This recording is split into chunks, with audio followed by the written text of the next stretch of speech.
guys, it's Dr. Maddie. And Heather. We're here with an animal bodywork and aromatherapy based out of Monmouth County, New Jersey. Gonna give you a video on what to look for in your horse that they are releasing, relaxing, and enjoying and benefiting from their session with either of us or both of us. Yeah, and so, I mean, a lot of you might already know some of these, but there's some other ones that have too. So you might know that licking and chewing is actually a really good sign of relaxation. So if you're grooming your horse, you might notice this. Sometimes this happens before we even get our hands on the horses. Yeah. We'll get hot hands and walk in a room and they'll all just start licking their lips and chewing already. Absolutely. And that's something we notice really in the paddock too. We might have an audience of other horses that have to come over, and while we're only working on one horse, 3 or 4 around us are licking and chewing.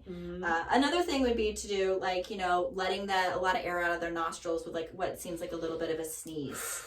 Or Exactly. And shaking their heads is a good one, always after a pole release. Always.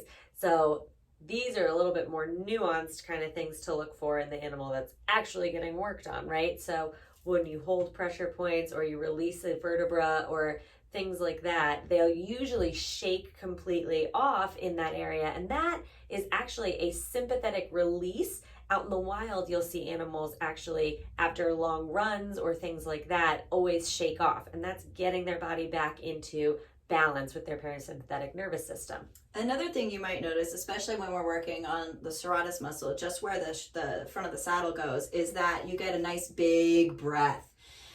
Suddenly, they just release all that tension that maybe you didn't know that they were holding in.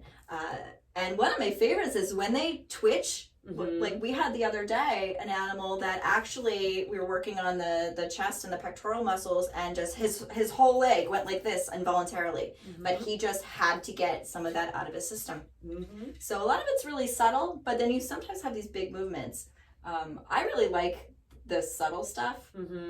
One of our favorites too is when you release through the long muscles of the back, or you decompress their lumbar spine chiropractically. Oh, this is my favorite. Where we love to show people you can actually see a wave happening through their musculature all the way up, and you want to see it go into their neck. It's a really cool one. It's a really, really cool one. And the nice thing too is when you have an animal that's had regular body work from us before, you start to notice that the wave isn't just a short wave, it actually is a long roll, and it goes all the way through the pectoral muscle and up to the neck.